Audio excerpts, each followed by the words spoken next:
What is good, guys? I hope you're all having a midday. It is just beautiful here at the moment here in Brisbane. It is so nice, so rainy. It's supposed to be raining here for the next few days, and luckily enough we have the ute so we can do all of our daily duties while, you know, the 33 doesn't have the greatest wipers, and in the rain it's just definitely not very fun to drive. We have no demisters, no nothing. It's brilliant. Speaking of the 33, it has been absolutely amazing. It has come such a long way in the last 2 years than the $3.5 grand shitbox that we picked up. It was just horrible. Low compression, whining gearbox. I don't even know how many bolts we lost in the tail shaft on the way back from Childers to Brisbane. But ever since doing the rebuild, ever since doing the new trans, the new ECU, and everything that we've done on this car, it has been so incredible, and I've really enjoyed driving it. Originally, when I didn't really like this car, I didn't really care about spending, you know, copious amounts of money on it to make it amazing. That frog's annoying, eh? Bruh, is it under my car? Where is it?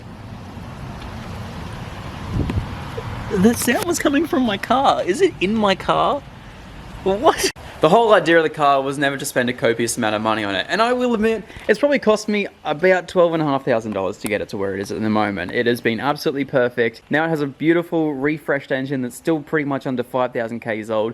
We daily drive the thing. It's got a Link G4X, and it has been absolutely awesome. The one thing that has really just let this car down has always just been the fact that it is run on a $200 turbo. I have now blown up 3 of them, and it's one of those things that's always playing on the back of my mind going, hey, if you take it on a long trip, you know, you never know, this turbo might go. If you guys remember, we have a $200 max speeding rods turbo, and twice or 3 times now it has let us down and blown up. So, dude, this thing is under my bonnet. I swear to God, this frog's under my bonnet. I thought it was up there, but I don't think it is. I actually think it's legit under my bonnet. How did it even get there? I don't want to kill it. I heard it, and it was like right there. There it is! What are you doing, dude? He's looking for shelter. Oh, he's looking for shelter in the rain. In a warm car. Is it like a... He hasn't moved in ages. It's a very old green tree frog. Yeah, he's beautiful. He's a big frog. He is a big frog. What are you doing, mate? He kept you up all night. What's that, Dougie? What's that?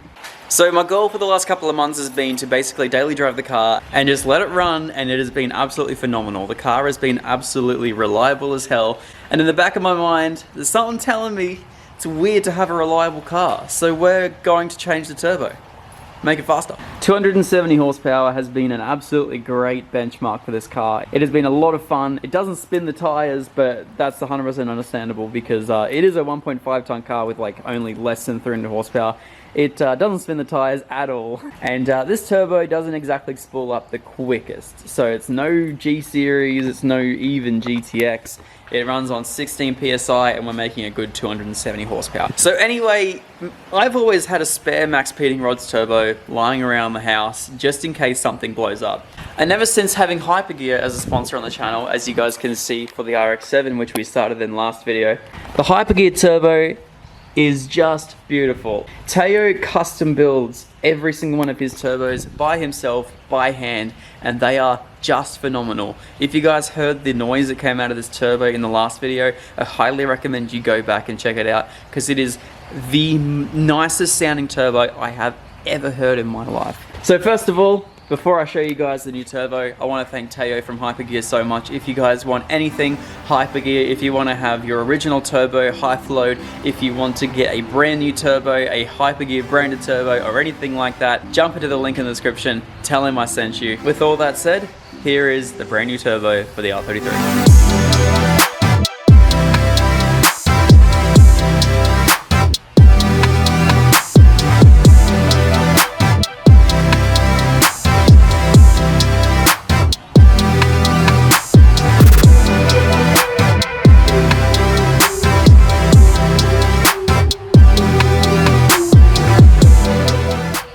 Guys, this is very interesting. This right here is a $200 max speeding rods turbo that has been high flowed by Hypergear, and that just, it sounds so odd. We have turned a $200 eBay journal bearing turbo into a high-flowed monster with a completely new core, new bearings, new wheels, new everything. Let's quickly jump into depth about the turbo. So as I said, this right here is a Max Speeding Rods turbo, the exact same one that's currently on my car, but it has been high-flowed by Teo from Hypergear. So as you guys can see, the actual outside physical dimensions and everything are the exact same as the original Max Speeding Rods turbo, which means it'll fit absolutely perfectly in the 33 in the exact same location that it is. Now, a few things that are a little bit different about the turbo, and the first thing you might notice is the fact that we have a completely new front wheel that is a lot bigger, and the front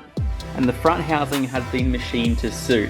The actual inducer on this thing is, I haven't checked it just yet, but comparing photos is a lot bigger, and when we pull the other turbo off, I'll definitely get out a set of calipers and I'll measure them all up for you. So as you guys can see, it has been completely machined out in the front housing right there, and we have a brand new wheel in there, which is just beautiful. But on the outside, it still looks like the horrible Max Speeding Rods turbo.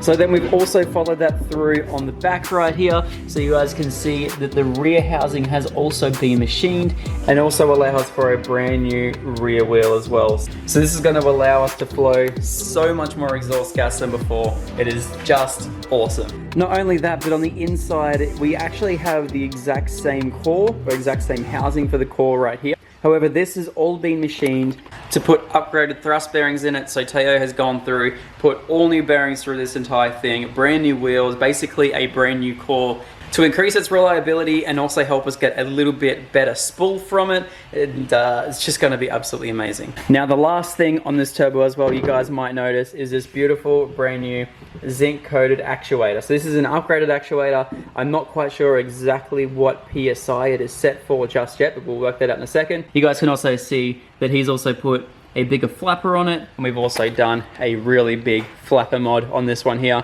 bigger than what you could normally get with the standard flap that normally sits in these Max Speeding Rods turbos. It is all brand new. You guys can see just how massive that flap is in the back there, and the hole is definitely a lot bigger in the back, so we won't have any boost creep issues with this turbo whatsoever. It is absolutely awesome. I'm very, very, very excited to get this thing on the car. So Teo and I honestly think that this car should shoot for somewhere between 350 and 400 horsepower with this internally gated turbo. So I'm very, very stoked about that. It's going to be a nice little push from 270 to 350 or 400 horsepower. It's going to keep the car nice and reliable, and it's going to make some really cool noises. So as I said, it should fit in the completely stock location where my standard Max Speeding Rods turbo is currently sitting. It's going to be very, very exciting.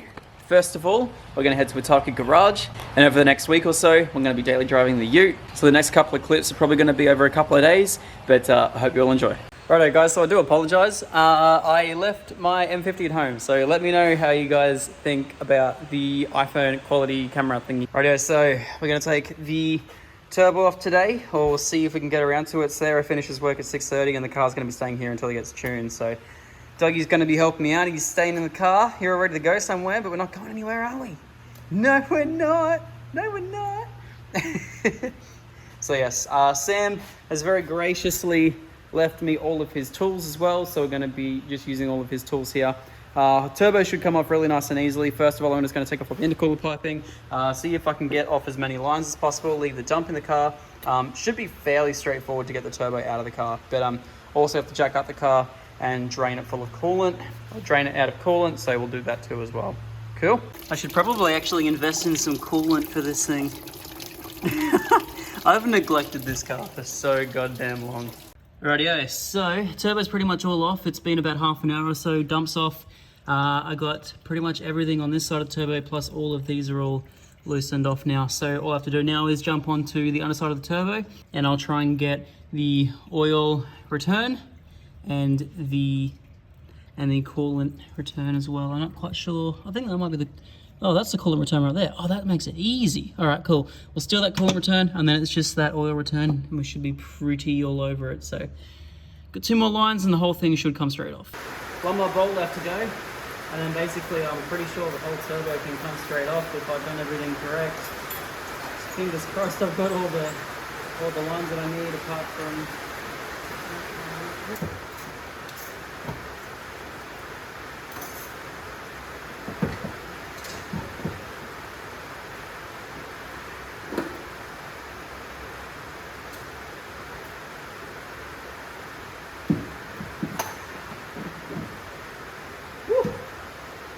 That is 1 hour. Unfortunately, my little helper went to sleep. That's all right. But turbo's out, and I finished work at 5 o'clock, and it is currently almost 6. So pretty stoked about that. First ever turbo removal, believe it or not, which is so odd. I didn't even do the ones on the FD. That was actually Matt. So all right, so let's quickly jump. We'll grab this. This is the standard turbo that we have, and we will compare it to the new turbo that we have. Alrighty guys, so here we have the replacement, the Garrett G25 660. So that's going to be going. Alrighty guys, so here's the actual difference. As you guys can see on the outside, I am not joking you, this is in fact a Max Peating Rods turbo. But as you guys can see, even just from the inducer right there, it is certainly not a standard Max Peating Rods $200 turbo. So over here we have the standard gate, which on this one here we have the upgraded gate, which is all zinc coated and all pretty. Also has completely different brackets, which I'm sure will definitely be a little bit of a help. This right here being the standard turbo, it is a little bit smaller. It was decently responsive, but obviously it was no crazy contender in terms of power. Pretty much as soon as you got to, let's say 16 PSI, it would really start to fall off. Plus, these turbos have horrible boost creep issues. So if you don't port out that rear housing, it'll just keep growing and growing and growing to the point where you'll either overboost your engine or you'll blow up turbo. And on the back here is where you can see the biggest difference. You guys can see that tiny little flapper in there, as well as this exhaust wheel. This turbo actually looks really good, not gonna lie. But it's nowhere near as good as this. You guys can see that brand new massive flapper on the back where it's all been properly ported and machined. Also, that massive exhaust wheel right there compared to this little guy. I know it's kind of hard to see with the exhaust wheels just because it's like, I don't know, you can you can kind of see it there. You can certainly see it there. So the entire outside section here has all been ported out. You guys can see even where the dump made it up. See, we're probably going to be able to utilize a lot more of this dump now, which is really, really cool. Whereas this one here, yes, it's going to be so, so nice. That is a massive exhaust wheel right there. Rightio, so the next big thing is I'm just going to go and I'm going to start moving around the fittings, making sure everything just lines up perfectly. And then we can start bolting this one in here tomorrow because I think I'm not going to be here. So we'll sort that out later. Alrighty guys, so all the fittings are being carried over onto the new turbo. It sucks that, I don't know what it was, but it must have been some oil or brake cleaner or something like that. Must have gotten the turbo on transport, but that's alright. It's going to be closest to the thing and I can always touch it up in the car anyway. But all the fittings are on, new gasket maker all around. Cleaned off all those fittings as well, so that way we don't have any issues with leaking. And time to chuck this one on one of Hayden's cars. You guys don't know Hayden, but I'll show you one of his cars one day. And this one right here is going to be going on Skyline. Man, it looks so good. All right. What's wrong? I know. There's nothing in there. I know. Oh, are you worried about the turbo going on it, are you? You're so goddamn cute. I know you just want me. You just want attention. You always just want attention, don't you? Yeah. You're so beautiful. I have no idea how keen I am to get this bad boy in. So keen. We're back here, day number 3, and now we're doing a little bit of intercooler piping. So we got Mr. Sam over the back there with his pipe cutter. And what we're gonna do is we're gonna try and keep some of the length in this so we can get a hectic dose. So you guys can see that'll still mount up nice and deep down there because it's the exact same turbo dimensions. I'm gonna keep that nice and out of the way. And then what we're gonna do is we're gonna grab, I bought a whole heap of alloy this morning, which, by the way, is how expensive at the moment? Too expensive. Too freaking expensive. These were $35 each. And like, I support the guys at MSA, but that's crazy. What are you doing? So here I was thinking that I needed a lot more than I did. And I got a big 1 meter section, couple of 45s, couple of 90s.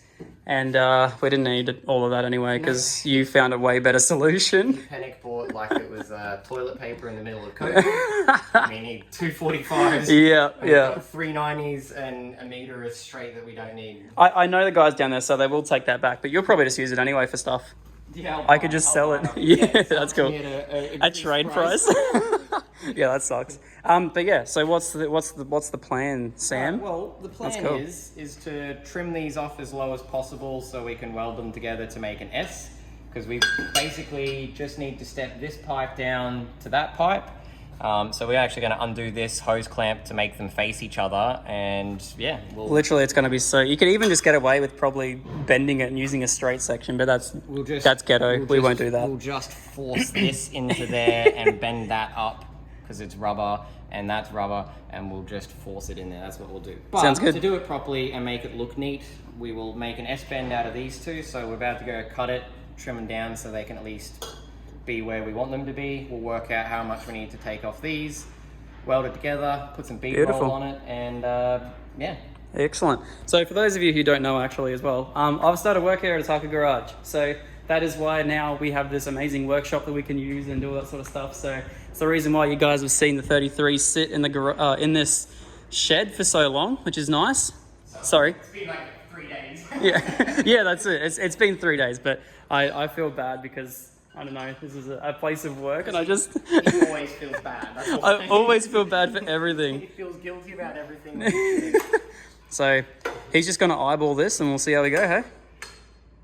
I was gonna say, hey Zach, here's the job offer. You can use the workshop whenever you want for your videos. Oh, I don't want to do that. Yeah, I didn't want to push my luck. It was kind of in the terms that I could use this whole workshop and we could do YouTube stuff. And in saying that, Ataka Garage is starting up a YouTube channel. So I will leave a link to that down below. We have a couple of very, very, very cool cars that are coming up on the channel, which you guys will see right here. I didn't show the engine though, so it's all right. So yeah. Not showing anything. You guys will have to wait and see. Chuck it down in the comments what engine you think is going in this beast right here. But yeah, definitely go check out Ataka Garage. This is certainly not the cleanest engine bay. Definitely not like this one right here, but gonna make it a little bit cleaner today. Oh my god, my power steering. I didn't realize my power steering was leaking as well. Oh well. It's gonna hit that. Oh yeah.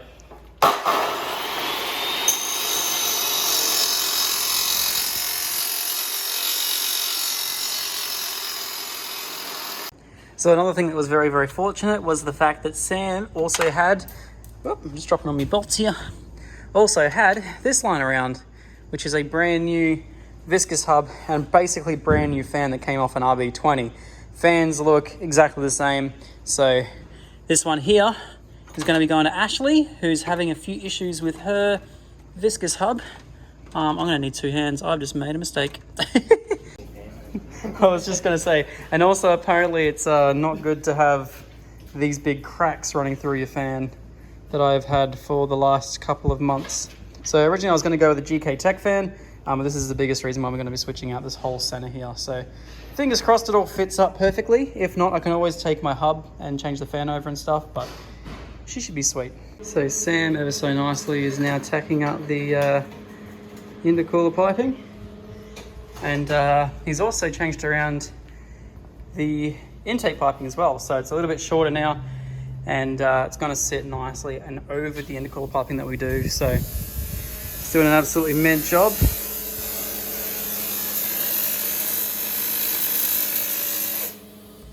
And she should look really good. And not only that, but also remember to loosen the belt when you do fans. I've never actually done it before, but snap two of these. So luckily I'm here, and I can steal a few from the engines down the back there, but very happy about that. So we'll quickly get this fan back on, and I might actually do a fan install while Sam completely welds up all my intercooler piping. Got to do bead rolls on the alloy. So could you polish that alloy as well while you're at it, please, dude? Thanks, man. We don't make it look nice. It's just the dirty 3. Okay. Not the dirty 3, dude. STD 33. Look at your hands. Are they dirty? No. Is it a dirty 3? I was just doing a fan install. Fan looks good though. Actually, kind of looks nice. It's dirty now. Yeah, that's the best thing. It looked brand new before we started. Yeah, I guess I could clean off the fins, but I only snapped a little amount of bolts too. Yeah. So we'll pop that intercooler piping back out. Nice. And we'll put a bead roll on either end. So you actually have a pro bead roller, not just a couple of little tack welds like my usual. I have a bead roller. I kind of want to see it. It's satisfying as hell, isn't it? Sam gets very happy when you do this, apparently. I'll put the tools away. Yeah. Yeah. Apparently. I don't know, I've never actually... Well, I mean, yeah, I guess so. What? I only used... When I go to do a service and try and look for my standards and then all in front of Baldy's car. That's it. It doesn't matter. Right where I last At least you know where they all are. It's not an issue. If they're not on my toolbox, they're with Baldy. Yeah, that's it. Rightio.